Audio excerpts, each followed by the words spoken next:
toujours vivre le bien TV bilile le kamalo bana ebele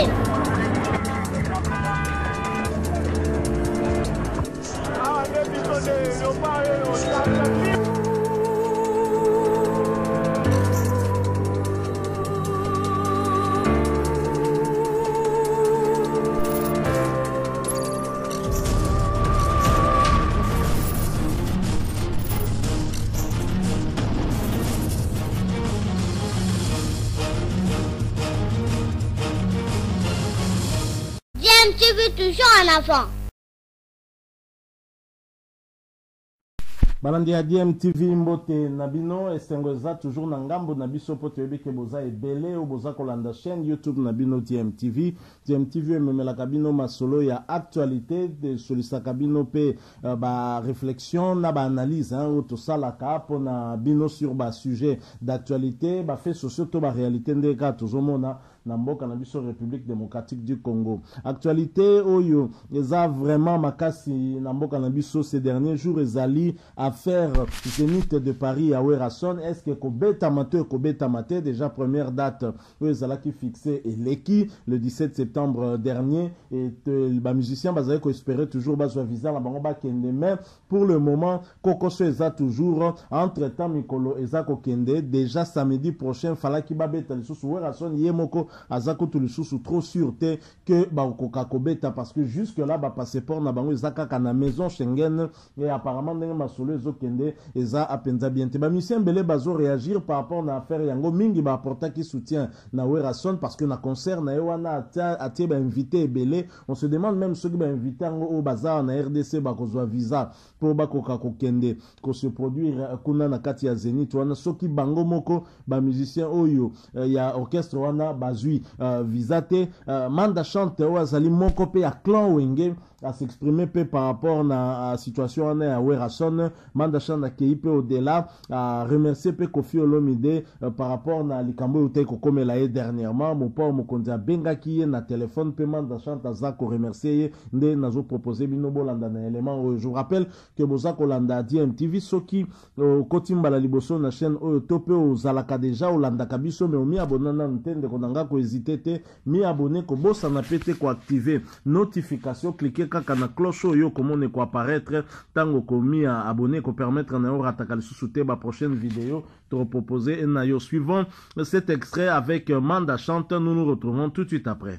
On dirait qu'il s'est envoyé mon pays comme qui n'a pas balabala ou finga na gaka ce qu'on a yimbi pena quoi na yimbi parce que ngai na arme msutenza mapisa ngai za mungongo yana ngai ko tatena beta bangongo isuna ba drum na ba guitar mungongo kaka ni ba boyemba kufika na mungongo ndiuza na kana ngwa na la kana ngo te mais na na esengo ngo pourquoi parce que biblico oyo ya ba retard oyo makambo ya ba Europe musana biso ezongisi biso moi c'est mara ba esprit mususu mais ba courage biso za ngo vraiment toujours obligé à ça la continuité na yebiki yo kota pe ti yo bana kota na tango régime wana mususu mais oh pour faut être prudent mais non mais na yebiki yo zaki na ba entrer na tango wana Nazali musicien na kati ya Congo bakoko ya te mokonzi mo ya tata ndenge Fachi Beton azali bongo so asalite 20 ans na yakei bongo ba yo lo ba no ba changer mamanda mususu non biso ba changer sote bon changer mamanda te ya mais nazaki na we lobby j'étais vraiment choqué. Il y a vraiment un ndenge makambo ezokendele wana je sais pas moi yo talanga lo baona sens que yo la rapper mon lobeli ya solo qu'est-ce que tu peux dire aux autorités en tout cas na bana ko lo bango bana kala et puis lelo na osenga na ba autorité culture résout problème makasi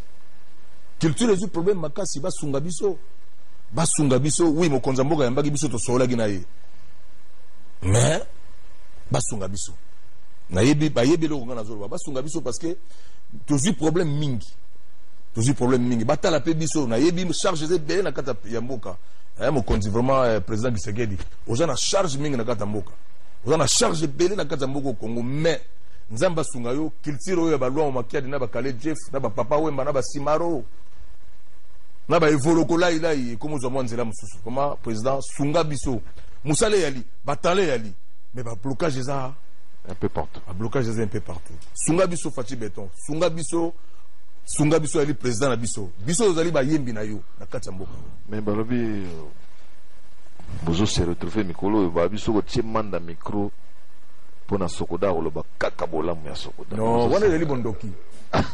Bondoki ndeki. Oyedia, bino bozo na kokanga bandoki mkoyo so ba minuit na ba après minuit. Biso kana moyi botoko tala kan mudinga za bona tanga bio mais sans cesse sorcier. Ba ko pesa nga micro ni na kolobela sokoda bien pour intérêt nini. Intérêt zali ya biso nyonso pour na venir. Non. Ba modifier statut na ba bin ndenge toyebeli manda il faut kaka décrier makambo. Mais manda nie. Non, nati ngai nazali pour nyoka longote, nazali pour déjà goûter, nazali pour scripture ya batbarosa te. Nazali pour gestion ya équipe oyo. Boko soana mo konzamboka, alobi na bino bon na ko soutenir bino. Bo za bino ensemble. O bazala kité. Boye toke ensemble.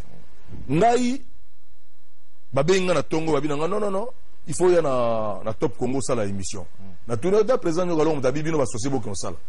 Na bive na kolobani na yekunanga bon vie pomni pitaba ninga bazolo baloba boy ayeb singai. Moi je pense que respect yango wana le lot on a moga moto ko insulter ba kulutu be ko mona et puis classe pour ndeko belo bazolo biso na kenda classe école soko ke yango ngara na yo kansa boy soki mutatangi mingi ako respecter moi sina makasi ako finga bandeko na ete ako zana ba respect bandeko na ye mais apparemment makambo ya école na ko mona bat ba classe belende bazana makambo mabe mingi eza normalité. Sokoda yali droit d'auteur, société à droit d'auteur, oyo et bandi leloté. Bato babandaki gestion nango yaki ingénieur Blaise Boula na ba président PCA honoraire Mundunga. Mais depuis histoire de bandana ningi lelo ikomi ko fanda. Tout peut sa chance, na ba dirigeant va diriger pour l'avenir de l'absonios. Lobi na tongo ezali éternellement te place wana président Josara Azali akokende pe mutumsa ko kota ba modifier statut. Modification salamaki ba bengaki biso na carte assemblée générale, oyo na sagi même appel na mutu na yo Blaise Boula na bina ye non. Yaka parce que bino ne bozolo bana musika moi to yebelo ke batami na se exact boya to loba en face boto yeba eloko nini bozoko mona mabe po na kulutu na sonyo kalonga as une expérience mutazana makasi lelo ba papa ba bakei ezali tout peut ça chance pourquoi léon na kati ya conflit na mutu a yebi ku to conflicter au moins bozo finga ye type lo na tongo atali opete ba fingi bazo finga mo ete non arrête ba insulte mo na etu nga mais boni ba camarade bazo bossa na boyeke ye abandaki avant. Et puis il y a Zakulutu na bango et puis soko lobi boyo komi yo ba pesa ki yo balar nati ngasa ba kop nanga je suis kinois na va bien na Kinshasa na fana na famille nanga bien et na fonda nazana ba dirigeant ya pays ba sal saranga na ndenge mususu et na saka kop mboa na teka mboa donc comment était soko na vivre vraiment bien na moi ba forme nanga na moi ba kop nanga otala logolo micro côté là non et vieux Josar pas azali dit que manda petit moko très juste non ngape na loba yango so bobo Josar na zeba mtuni boko chate non même ku pona ndenge na te mazana manda na bo pusana eloko ni ezozanga ki akofinga na musika ngai boy tetete ezobungisa moi mers moko boy ya ba mise bazaka juste ezobungisa moi makamoko boy ketoka na basi na bana non ngai soki na moni mabe na koyena ngona télévision te po mon frère na tilo collé télévision mu de boy makambo belé na pays na biso surtout net. Et bon, je vais aller sur internet. Donc, on a préféré. Mais droit monanité, c'est comme ça. Mais il y a un groupe, non. Et moto na place na kata pays. Yo batinagi chanteur, yo batinagi moto na place na pays. Yo batinagi cordonnier. Yo batinaki yo menuisier. Bon moko ezala. Ce que bon moko yali, tozolo belika moko komona bana banyongo na biso na pays ba kofuta ngo et munda ko droit na ye. Voilà, Manda chante ye achaka lole mona na pushti donc on avec lui. Mais yo za muto za na franc parler. Mais pourquoi le lole mona na pushti? Oh, il met pas sa langue dans sa poche. Yo ozo ka et na 5 grammes pas merci. Kofi le mudazo moins 15 minutes mon grand frère vraiment. Ataba ko lobela yo kili mais pour matanga. Maman Kofi benga pendant 16 minutes pour nous consoler nga. Kofi le mide, wadi grand monsieur. C'est un grand monsieur quoi. Na yeko kumisa yote mena yeko sengo merci moko ya ko mona ka ke bat musuka ka oyo mutu mabe me o bengi nga pour ko consoler nga pour na mama wana quoi. O ya bota nga pour ko tchaba baleki na wana pour. Voilà, Manda chante. Merci. Bon dimanche à Massamba Rokida Silva qui nous suit depuis l'Angola. Bien de bonnes choses aussi à mon cousin, mon frère Papi Chako Kashmani au gré des vagues. Monsieur Bambota trop, Papi Chako, Monana et total respect. Bien de bonnes choses na Belgique, Nangaï, l'inamovible de Cosmo Coco. Et j'aimerais ici présenter mes condoléances à Freddy Forme et Mavungu qui a perdu son papa. Papa Tommy est parti, donc Freddy Forme, courage à toi. Et puis mes condoléances aussi na Lisette Kenga Kele Kelo Toto Bung s'appelle papa, donc à 84 ans papa qui donc wana tobina kaka, donc et ça la biso vraiment bien nandenge bon et ça la biso bien t'aimer tous en a regret nenge papa qui mais il faut tobina, donc mère na biso Lisette Kenga Kele Kelo, mes condoléances, et puis mes condoléances aussi na Didi Kele Kelo ici au kilo. Oui, mais tout ça là condoléances. Oui, puis acoustique, puis il faut que tu aies une censure. Oui, ngai inspecteur Kelo pas za na opza bon dimanche, ngai ba na discipline. Censure za nini?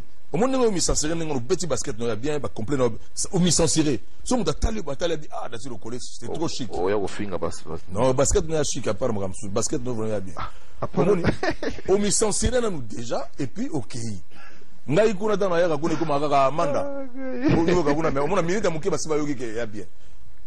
Comme na biso ya likopo ya éducation et la communication mo sakanate. Surtout que bino bana ba koli puis bazo yoka ba pilo ni papa zo. On ngani ngaku muta sakanate so sakani photo yebisa yoki monsieur Keba. Mais banze mo ndingi na 70 tozana onde pour na moni ozape parmi les rares au sukazo yemba abeng sakape na bandeko afa bandeko ba yaka boyemba. Parce musala ya musique mon frère nati eza ningo nati. Hein? En tout cas ngai na yebi ke ila onde kala ningo na papa mbako ya ba concert na biso ko msuzo fani kana wengeli pardon na ya penza ayi pena to yembi le grand papa we papa we mbako oh bona bo palo lenzem to yemba kinzo moko wana asaki ba improvisation mais to yemba ki ngonda na yanga ni yete nzemba keste Rutu Otis Mbala Santerre ba mbote yango na potana ba makamba yemene ya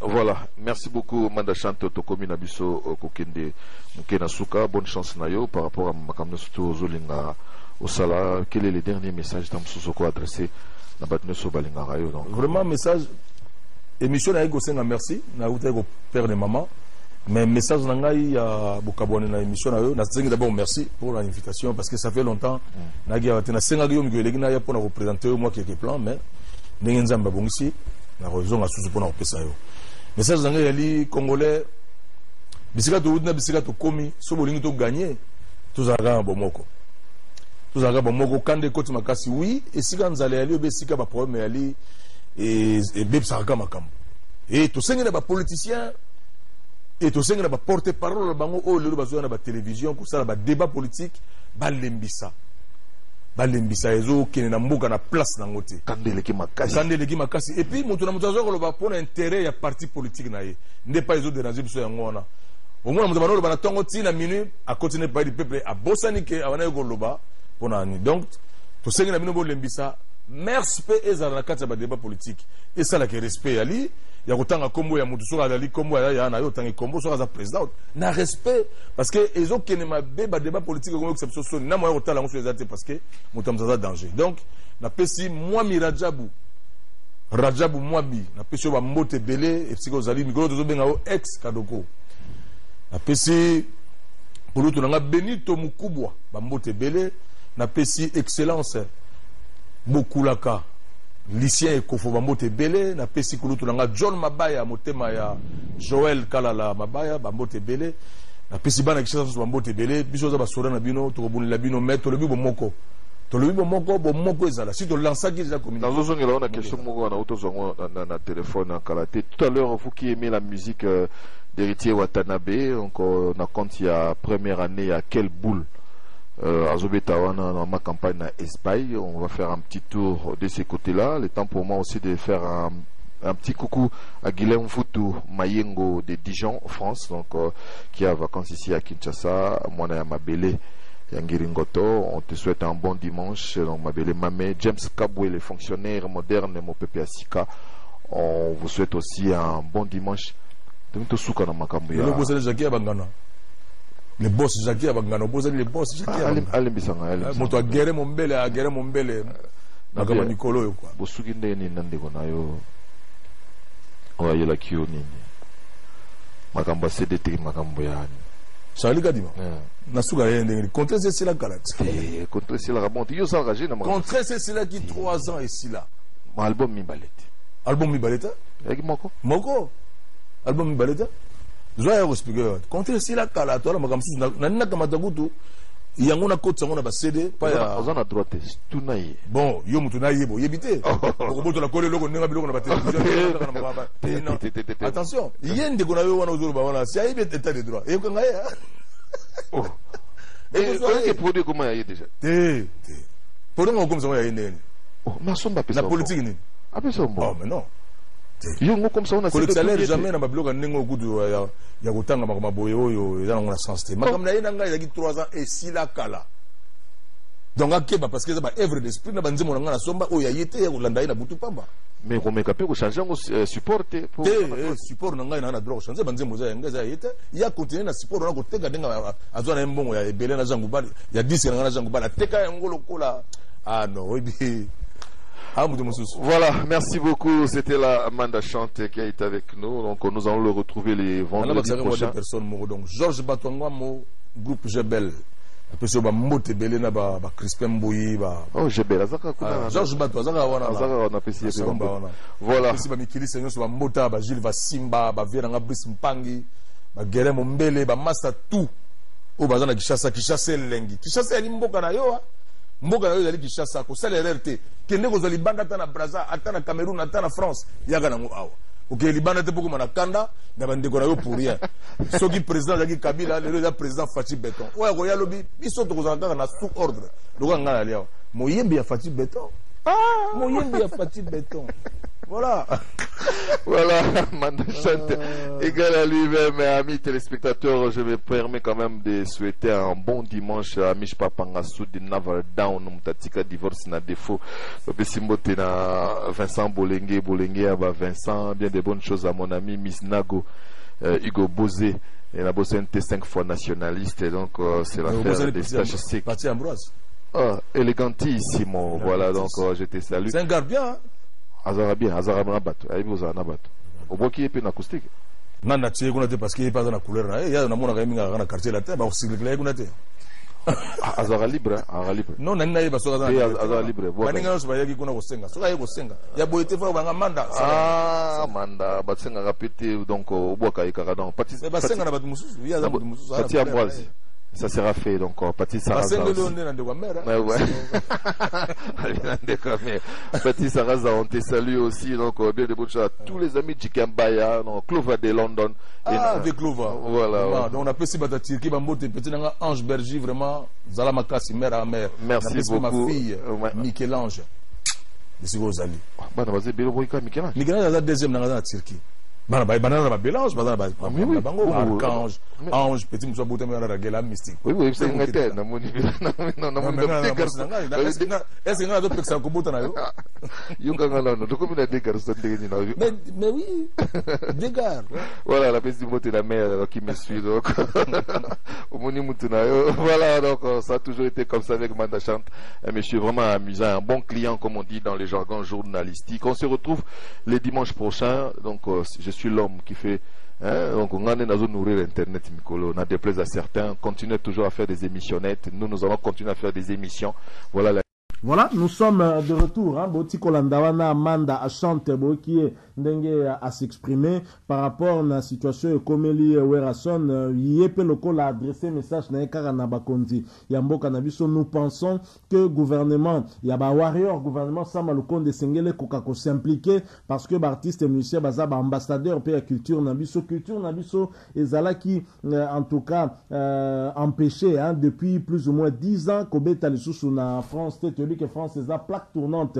Il y a culture mondiale, les anormales que maintenant tout le monde a moi lueur et espoir que musicien ba ko songa la kobeta ba ko kopime la paix artiste ba sali au moins 10 ans ba kendarasu ko se produire na Paris ba visa. Évidemment raison fondamentale sali keti siko ba zo ba visa te to yebite certainement il y a quelque chose qui est en bas mais peut-être que ba autorité na biso ba ko ki ko en savoir un peu plus bo ki manda chante nga adresser message na ka pas il y a ba kondiwana pe nga remercier Kofi parce qu'a ota ko fait la maman na je pense que deuil ezala qui na commune ya Bandalunga na quartier Bisengo soki na bosanité Manda Chante bien évidemment à remercier mon père Mokondi qui l'a appelé pendant 16 minutes plus ou moins et Manda Chante visiblement a très touché par appel wana Koffi Olomide tout simplement parce que mingi babimsaka Koffi Olomide mabe babimsaka mon père Mokondi que yenda za le plus mauvais de tout le monde mais na ba moment ya pas si Koffi Olomide hésitakate ko luka numéro de téléphone soki azalangote